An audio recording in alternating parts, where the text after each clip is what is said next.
fraturas de afisar do fêmur na criança e adolescente, que também é um assunto muito interessante, que não é raro, né, no atendimento do pronto-socorro. Nas fraturas que ocorrem no fêmur, 70% delas são de afisares. Você vê que é um dado importante. A grande maioria das fraturas ocorre mais em meninos, também 2 a 3 vezes do que menina, e a fratura espondilária tem um aspecto bimodal. Ela ocorre por volta dos 2 anos, quando é provocada por trauma geralmente de menor energia, e depois dos 12 anos, quando a criança já está exposta aos traumas de maior energia. Temos que ter cuidado, todos nós médicos, quando a gente vê na televisão falando que uma criança foi espancada pelo pai e essa criança acabou morrendo, nós ficamos extremamente indignados. Mas a grande verdade, geralmente o trauma inicial, ele não causa morte. Essa criança geralmente passou em algum pronto-socorro já com alguma fratura que suspeita e que não foi dado o devido tratamento. A gente sabe que nós não somos delegados, não somos investigadores, mas nós temos o dever ético de comunicar toda suspeita de maltrato, de trauma intencional, a gente tem que comunicar ao Conselho Tutelar ou o serviço do hospital e fazer a coisa mais importante que cabe a nós, retirar essa criança do meio agressor, interna. Pode ser uma fratura de costela. Se tem suspeita que foi causada por maus tratos, essa criança tem que ser retirada do convívio. Interna, comunique com o Conselho Social, aí fez sua parte para ver se realmente tem. Porque a maioria das vezes, quando ocorre morte por padrasto, madrasta, tio, essa criança já passou 3, 4 vezes em pronto-socorros aí da gente. Então, nós temos o dever de comunicar. E o fêmur, é muito comum chegar a criança, 2 anos de idade, com a fratura de fêmur, e você estava brincando, caiu do sofá. A queda do sofá não vai quebrar um fêmur. É impossível quebrar um fêmur, queda do sofá. E também, ter o cuidado também de ter o conhecimento médico para não confundir com o menino. Tem meninos que têm patologias, como a osteogênese imperfecta, que quebra fácil. Por isso que é fundamental, se tem dúvida, interna, manda investigar. E também não dispor com o pai. Outra coisa que é muito comum, alguns de nós falam, não, você bateu essa criança. Isso não é uma função nossa, nós não vamos confrontar os pais. A gente vai tirar a criança do meio agressor e, com isso, tentar evitar que essa criança possa ocorrer uma lesão mais grave nessa criança. A avaliação radiográfica é fundamental, radiografias, não existe radiografias mais ou menos. A gente que trabalha no pronto-socorro, eu mesmo trabalhei 20 e tantos anos no pronto-socorro, a maioria das vezes eu ia com a criança até o setor de radiologia. Porque muitas vezes o raio-x não sabe da gravidade da lesão, não sabe que incidência você quer. Aí faz um raio-x mal feito, fala, volta, faz outro. Não, vai lá com ele, já faz, a criança já está no setor de radiologia, vê se está da forma que você quer aquele raio-x. Não é trabalho nenhum. Quem tiver lá, espera. É importante você cuidar daquele paciente que está na sua frente, tratar ele de forma adequada. E sempre, no caso anterior, ver as articulações adjacentes, como um caso como esse aqui, que tem uma fratura de afisar de fêmur, mas tem um joelho flutuante, associado também a uma fratura de afisar da tíbia. O tratamento, toda lesão que tem uma infinidade de opções de tratamento é um pouco mais complicado. Você pode tratar com gesso imediato, pode tratar com tração, pode tratar com tração seguida de gesso, pode fixar, se for fixar, uma enorme placa, haste, fixador externo. Então, tem várias opções que você pode usar. E a escolha do tratamento também vai depender de outros fatores. Idade desse paciente, tipo de fratura, se a lesão é única ou múltipla, a localização, se é proximal, distal, quais são os seus recursos técnicos. Não é porque em Salvador está usando a intramedular, que é a melhor coisa do mundo. Se eu trabalho no interior e tem uma placa, fazer uma placa-ponte, eu faço bem, o resultado é igual, a indicação é a mesma. Não é porque é moda usar para 6 anos de dedicação à área. Você tem que usar sempre a técnica que você está mais acostumado a fazer, desde que não faça uma indicação inadequada. E a experiência também do cirurgião. Nas crianças abaixo de 6 meses, o que acontece? A maioria das fraturas que ocorrem em crianças pequenas, elas são na junção do terço proximal com o terço médio. Nós não temos controle sobre o fragmento proximal. Nós temos controle sobre o fragmento distal da fratura. Se a fratura do terço proximal, como que vai estar esse fragmento? Ação forte de flexor, ação forte de abdutor e de rotator externo. Então, essa fratura vai estar em flexão, abdução e rotação externa. O que a parede pálvica faz? Levar o fragmento distal para essa posição. Você vai levar o fragmento distal para quê? Abdução, rotação externa e flexão. Então, pode ser perfeitamente tratada com pálvica. Por isso que o pálvica nessa idade pode ser usado e os resultados são muito bons. As crianças entre 6 meses e 3 anos, você pode fazer o engessamento, sim, de imediato. É fundamental que esse gesso seja feito, primeiro, faça primeiro o gesso do pé, faz a tração. É fundamental, qualquer serviço que tenha criança, tem que ter uma mesa de fratura. Não é caro, mas colocar um gesso sem uma mesa de fratura, tentar reduzir, deixar é muito difícil. Com certeza vai deixar encurtado. E outro fator importante também nas fraturas é o teste de telescopagem. A gente sabe que o que determina o grau de desvio, de encurtamento, é a grande lesão de esparsas moles. Se você tem um teste de telescopagem muito grande, a chance dessa criança perder dentro do gesso é muito alta. Aí é importante acompanhar de perto ou talvez usar até uma tração previamente. Então, entre 3 e 5 anos, o ideal, tração, porque essa fratura ela tem, geralmente são fraturas com trauma ou energia, tem um risco de desviar mais, e gesso. Não é incomum, às vezes, a criança chegar com gesso desse jeito. Aqui todos nós já tivemos no nosso ambulatório uma fratura de fêmur, que a criança até andou. Chega todo destruído, mas não pode existir. Tratar com tração é muito difícil, porque você tem que ter noção do que tem que ser feito, como que está o fragmento proximal, para você saber onde que você faz a tração e qual o grau que você tem que deixar esse pé. Entre 6, 5 e 12 anos, as hastes de TEM é universalmente aceita, principalmente nas fraturas transversas, naquelas fraturas oblíqua curta. A fratura tanto do terço proximal, como médio, como distal, pode ser tratada perfeitamente com haste. Desde que aí vai mudar o ponto de entrada. As fraturas que são do terço proximal e terço médio, a entrada vai ser distal. E as fraturas do terço distal, a entrada vai ser proximal. E uma coisa fundamental, tem que ocorrer o cruzamento das hastes no foco da fratura para ter aquele efeito elástico. Muitas vezes a gente observa alguns casos tratados com haste transmedular, 3, 4 hastes, aí perdeu totalmente o sentido do mecanismo elástico que a haste promove nessas fraturas. São 2 hastes apenas. Essas hastes, a haste ela vem reta. As hastes são retas. O que você tem que fazer? O pré-tensionamento. O que é pré-tensionamento? Você vai ver o ponto final dessa haste, marca o ponto final. Calcula quantos centímetros. No lugar que for a fratura, você vai angular essa haste em torno de 2 a 3 vezes, para que quando ela passe naquele lugar, uma face da outra e tenha o mecanismo elástico da fratura. Então, tem um cruzamento proximal, um cruzamento proximal, um cruzamento distal, e aqui aberto para ter aquele efeito elástico estabilizar. Porque isso promove também a estabilidade rotacional. Fala, a haste não segura. Se ela tiver dessa forma, também não vai ocorrer rotação dessa fratura. Então, transversas curtas, oblíqua, pode ser usada tanto terço proximal. Tem que chamar a atenção que as fraturas que for do terço distal, uma haste tem que ser em C, a outra haste tem que ser em S, porque todas entram lateral. Para que ocorra o cruzamento, você tem que pré-tensionar um em C e a outra em S para que ocorra essa estabilização.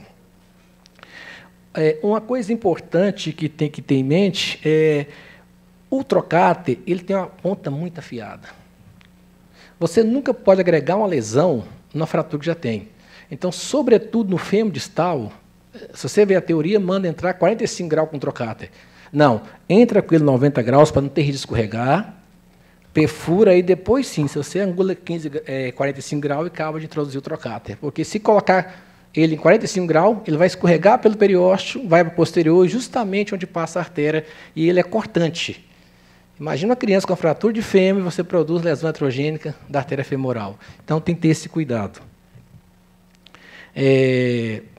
Também pode ser usado fixador externo, sobretudo naquelas fraturas comunitivas, pode ser usado placa, né?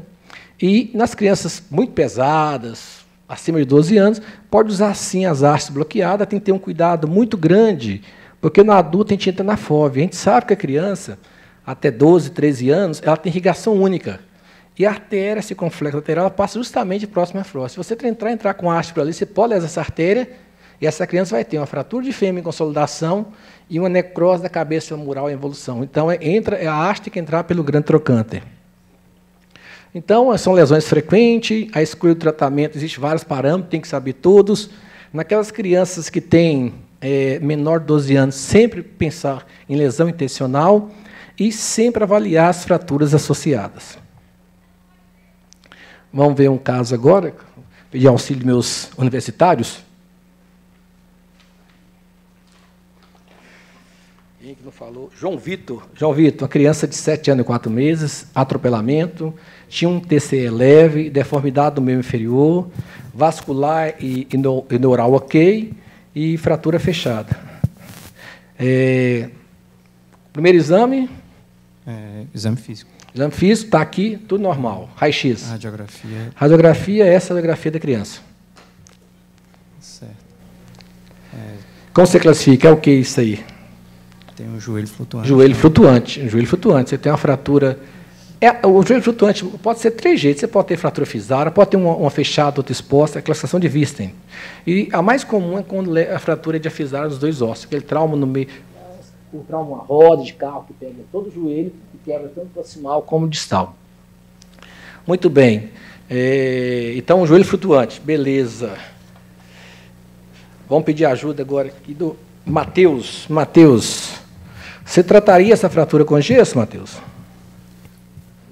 Por ser um joelho flutuante, eu trataria aí com haste. Não trataria com gesso, não. Haste medular, mas aonde? No fêmur, na tíbia? No fêmur. Começaria pelo fêmur, depois eu iria para a tíbia. Vamos pedir a ajuda do Paulo Leite, que foi discípulo lá do Codizias. Meu grande amigo Codizias. Gente boníssima, diplomata. Paulo, a criança é sua, 7 anos, trauma de alta energia, fratura de afizdade do fêmur, fratura de afizdade da tíbia. Como você trataria? Eminentemente cirúrgica, porque está diante de um joelho flutuante, a gente tem que ter cuidado. Apesar do exame físico estar vascular normal, a gente também pode ter, pela manipulação do fragmento, lesão da artéria poplítea atrás, né? Sim. Fixação começaria também mesmo pelo fêmur. Fixaria o fêmur, haste retrógrada, anterógrada, como você fixaria esse fêmur? Haste retrógrada. Começar pelo joelho mesmo, e a fratura sendo baixa? Sendo baixa, você poderia entrar também, no caso, anterógrada, mas eu acho que aí ela está na região que daria para fazer ainda a retrógrada. Você tem alguma tática? Porque a gente sabe que é muito importante o ponto de entrada ele ser simétrico no fêmur distal. Você tem alguma coisa que você faz, alguma tática, você saber que está no mesmo ponto? Como você faz? Eu passo a primeira haste e depois eu vou tentar buscar a outra pela referência que eu já tenho da outra colocada. Geralmente, esses casos, assim, a maioria dos casos que eu faço, geralmente eu pego uma broca fina, entre lateral e vou com ela até do outro lado. Aí eu tenho os 2 pontos realmente anatômicos. Eu sempre perfuro toda a cortical, a região metafisal não tem problema, você quebrar as cortical estão íntegra, eu entro com ela primeiro lateral, a maioria das vezes, faço um furo e com a primeira broca eu vou do outro lado. Aí do outro lado eu já pego e faço com trocado para entrar outro ponto. Porque a gente sabe que essa estabilização é fundamental, o ponto de entrada ser simétrico. Geralmente a gente faz dessa forma. Caso o convênio, a gente sabe que a gente depende de muita coisa, o convênio autorizou só 2 hastes. Você operaria o fêmur ou a tíbia? E por quê? Acho que a tíbia está mais distal nesse caso e o fêmur acho que é mais instável. Eu colocaria a haste no fêmur. Doutor Carlos, presidente, trataria outra opção além de arte? Você tem outra opção. Você está num serviço do interior, não tem arte, e está com essa fratura. Você tem outra opção de tratamento? Então, 7 anos você pode usar o fio de Kirchner, e 2,5, 3, mas eu posso utilizar, inclusive, ou fixador externo. O fixador externo tem um truque, porque ele, quando você... O fixador externo, o ideal é que, quando começa a formar a consolidação, você dê carga. Você só pode tirar quando estiver completamente consolidado. E, além disso, você tem que dinamizar. O fixador externo, nos pacientes do sexo feminino, eles formam como se fosse 4 umbigos no lugar onde entra o fixador. É muito feio. Então, eu prefiro colocar uma placa em ponte. A placa em ponte igual. Então, uma fixação interna. É um tutor interno, né? Extramedular. Fixação interna extramedular. É uma placa em ponte. O resultado é muito bom. É só você ter cuidado de fazer a moldagem ali na parte distal. E poderia fazer também na tíbia. Que no SUS a gente tem tudo, mas já que vocês que gostam de operar convênio, essas coisas, se eu só tem direito a um par de haste, você faz o fêmur, porque o fêmur é mais estável, dá uma consequência bem pior, e a tíbia dá para você colocar o gesso. Amâncio. Eu concordo com o que foi dito. Eu faria fixação. Essa questão de só ter 2 hastes é um negócio complicado, né? Mas eu pensaria isso. Eu, sem dúvida, faria primeiro o fêmur, né? Faria as hastes retrógradas. Eu acho que é uma opção boa nesse nível da fratura. Se você não tem experiência ou não consegue fazer isso, acho que a opção da placa em ponte é boa. Sim. Fixador externo, aí eu não sou muito adepto de fixador externo numa fratura como essa. Se você tivesse muita dificuldade de redução, um edema enorme, um trauma de partes moles muito acentuado, você quer fazer uma fixação rápida, então, sem dúvida, mas é uma opção. E a placa em ponte no fêmur e a tíbia traria conservador? Não, eu faria, se eu fosse fazer uma placa ponte no fêmur, eu faria uma placa ponte na tíbia. Na tíbia também. Sim, é o que eu faria também. Esse aqui foi tratado com haste tanto no fêmur como na tíbia. Era do SUS, Carlinhos, não era do convênio. Agora nós vamos ter um intervalo. Pode falar, Thomas? Sim, posso falar só uma coisa sobre a questão das hastes intramedulares? Sim. A gente tem visto algumas complicações de haste intramedular. A haste intramedular surgiu como uma panaceia, assim, e algumas pessoas acham que isso é a maravilha do século. Você falou muito bem, a técnica adequada, 2 hastes, a haste tem que ser modelada, tem que preencher o canal, tem que estar ali na região da fratura. Cuidado, a haste intramedular, você tem que ver o peso da criança. Criança pesada, você põe haste intramedular, pode fazer a técnica perfeita. Essa criança começa a pisar, essas fraturas desviam e fazem um desvio rotacional. Tá?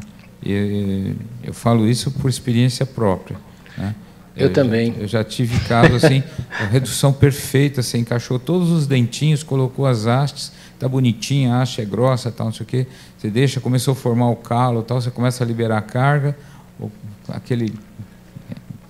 Não é politicamente correto, mas a gente já conversou sobre essa coisa politicamente correta. E eu tenho esse perfil, o gordinho,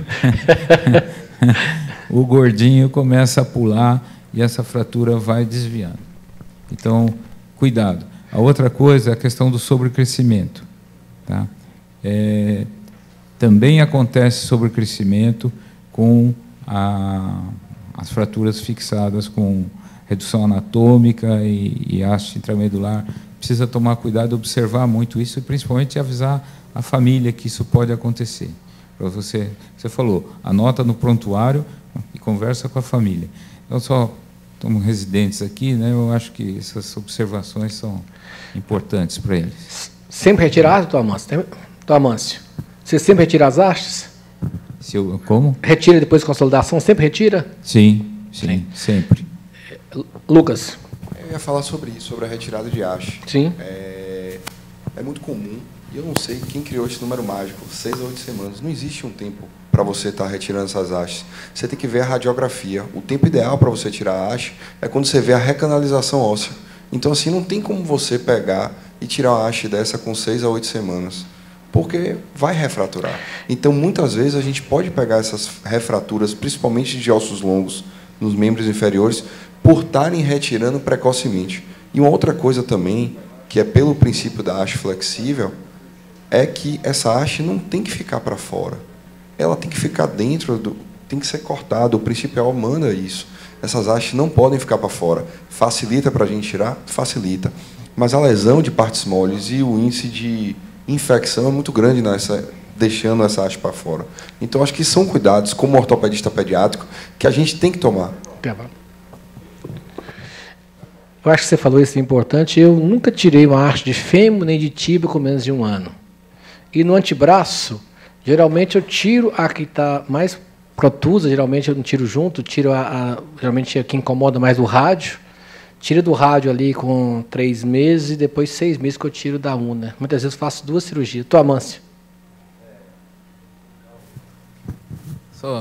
A gente aprende as coisas, né? A gente tem que repassar. Ô, Carlinhos. coisa assim, para retirar, eu concordo com isso, que a gente tem que deixar a haste, não deixar exposta e retirar só quando você tem a recanalização total. Mas aí vai aqui uma dicasinha para retirar essa haste. Às vezes você tem dificuldade, existe material próprio para isso, mas nem sempre a gente tem essa facilidade. Tem uma técnica que é a técnica do bico do aspirador. Não sei se alguém já viu, já usou isso, mas você tem o bico do aspirador, principalmente o aspirador que a gente usa na coluna, ele é aquele biquinho, ele é forte, aquele aço é forte, sim. Você vai com aquela coisa e produz na ponta da haste ali, e com aquele bico do aspirador você entorta essa ponta da haste que está para fora, e aí sim você consegue pegar com o teu alicate, porque às vezes a haste está já meio embutida, você não consegue levar o alicate lá, você tem que fazer uma incisão enorme. Enfia o bico do aspirador ali, dá aquela entortada, a haste já desce um pouquinho, aí você vai lá com o alicate e puxa. Está descrito isso, eu não tenho a referência aqui, mas eu já usei e funciona muito bem. Bico do aspirador. Esse material, essa fixação da amostra é muito importante, porque a gente sabe que retirada de material de cinta é incógnita. Sempre você pergunta, faz uma sedação? Não, pode bloquear. Às vezes eu posso gastar 30 segundos, 5 minutos, às vezes 2 horas. Então é melhor prevenir, retirar o material, é bom sempre prevenir, que pode ter uma dificuldade. Nós vamos ter um intervalo agora de 5 minutos apenas, para um lanche e já voltamos.